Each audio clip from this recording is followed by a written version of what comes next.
O fato de que Deus é amor transmite 3 implicações básicas. Primeira, sua própria natureza. Segunda, sua forma de expressar justiça e misericórdia. E terceira, seu sentimento em bondade, não podendo ser o originador do mal. Nesta semana, estudaremos como é possível entender a rebelião em um universo perfeito.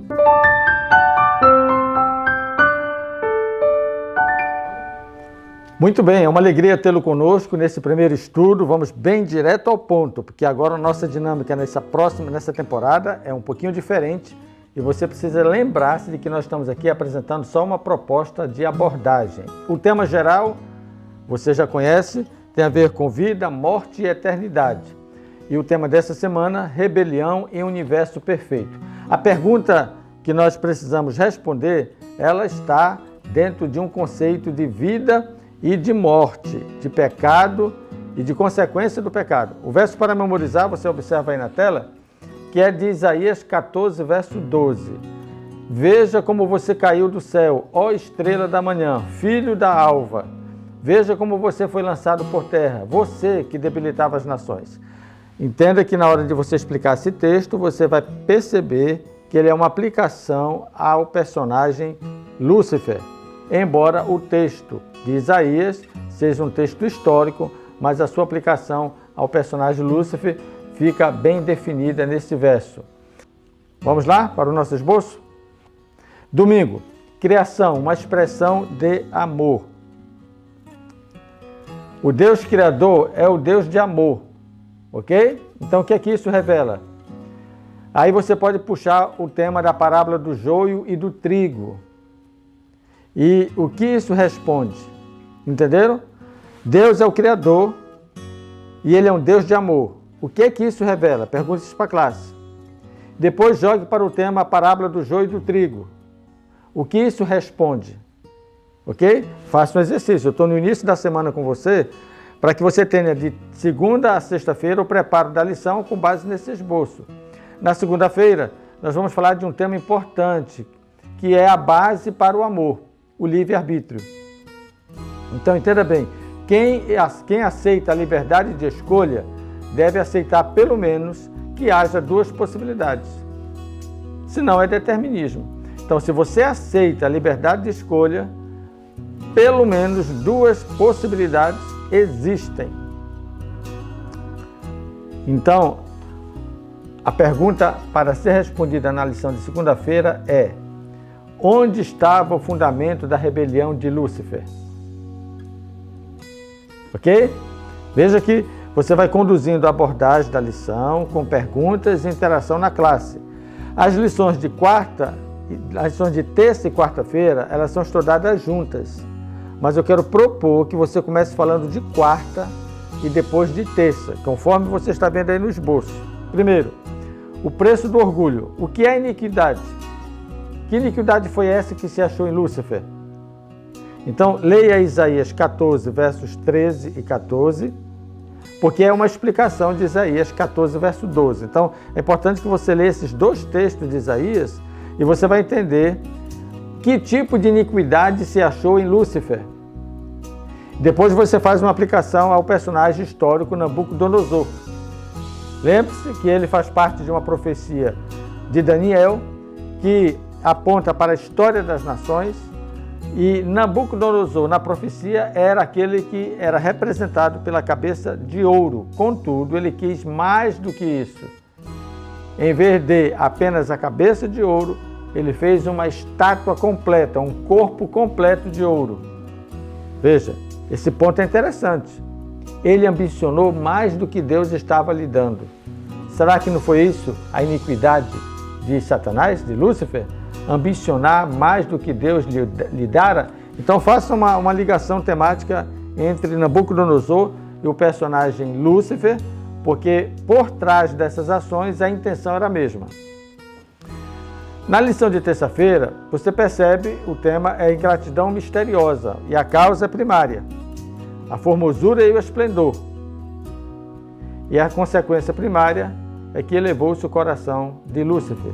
Então, analise, faça uma aplicação também desse tema com seus alunos, veja se a causa primária do nosso pecado não seja a experiência de olhar para mim e deixar de olhar para Deus.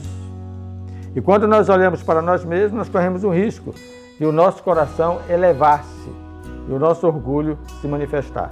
Feche o tema de quinta-feira com a proliferação, a disseminação da descrença.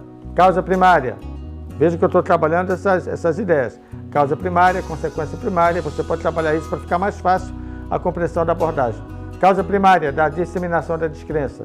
Ouvir a criatura em vez do Criador. Olha, essa estratégia ainda é usada nos dias de hoje. A descrença vem porque a gente passa a ouvir a criatura em vez do Criador. A consequência primária, houve peleja no céu.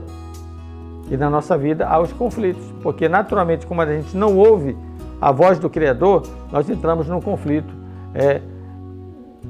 com o nosso Deus, com o nosso Criador.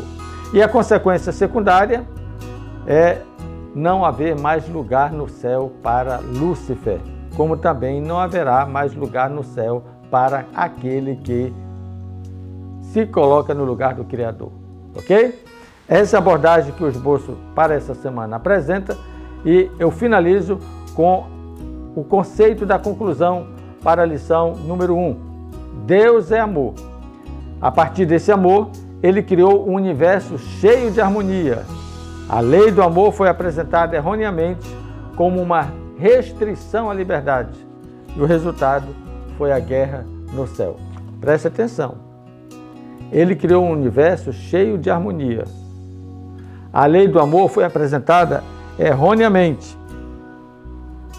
como uma restrição à liberdade. E o resultado foi que a paz deixou de existir. Ok? Pastor Wellington, tenho duas perguntas que considero importantes e desejo compartilhar aqui no seu canal. Como o mal e o pecado surgiram em um mundo perfeito? A criação de Lúcifer torna Deus responsável pela origem do pecado? Muito bem, Romário. Essa pergunta que você fez, de fato, é uma pergunta muito interessante. E eu vou ser bem pontual, porque o propósito aqui, ao responder as perguntas, não é fazer um estudo também, mas é pontualmente dar uma resposta sobre esse tema. A primeira pergunta que você fez, por exemplo, como o mal e o pecado surgiram em um mundo perfeito? Olha, não há uma explicação lógica, porque se você coloca mal e perfeito, você já vê que não há paridade. Mas escute, perfeição bíblica implica em imparcialidade e pleno exercício da liberdade. Aí sim você começa a entender. Perfeição bíblica implica em imparcialidade e pleno exercício da liberdade. Nada seria perfeito se não houvesse liberdade. Agora, a liberdade implica numa escolha que envolve submeter-se ao Criador, ao amor de Deus. Então, isso é adoração. Então, como é que o mal surgiu no mundo perfeito? Surgiu porque a liberdade de escolha favoreceu para que, no caso de Lúcifer, ele escolhesse não adorar a Deus, adorar a si mesmo. Não o Criador, mas a criatura. Ok? Essa segunda pergunta, que também é muito importante, ela é uma pergunta, de fato, crucial. A criação de Lúcifer torna Deus responsável pela origem do pecado? Entenderam? É capciosa essa pergunta, muito própria, mas ela pode se tornar capciosa, do tipo assim, Deus não já sabia que Adão ia pecar, que Lúcifer ia pecar, por que ele fez? Escute, Deus cria o homem, mas não as suas escolhas. Você está entendendo? Deus cria o homem, mas não as suas escolhas. Se nós considerarmos a culpa de Deus em relação, vamos considerar que ele tenha sido responsável. Vamos lá, vamos por esse caminho. Se nós considerarmos que a culpa é de Deus, então devemos considerar também a cura que ele ofereceu. Ele pagou o preço, como se fosse o culpado. Então essa história de dizer, Deus é culpado do pecado existir. Tá bom, e você fez o quê para não existir o pecado?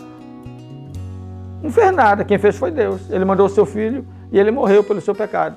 Então se você põe a culpa em Deus, ponha em Deus o crédito da sua salvação também. E a conta está zerada. Entenderam? É muito fácil a gente apenas colocar a questão para cima de Deus. Mas a gente esquece que foi Deus que deu o seu filho para nos livrar da culpa do pecado. 0-0. Que Deus te abençoe a entender cada vez mais a palavra de Deus. Na próxima semana, a morte em um mundo de pecado. Nos encontramos lá e até a próxima semana.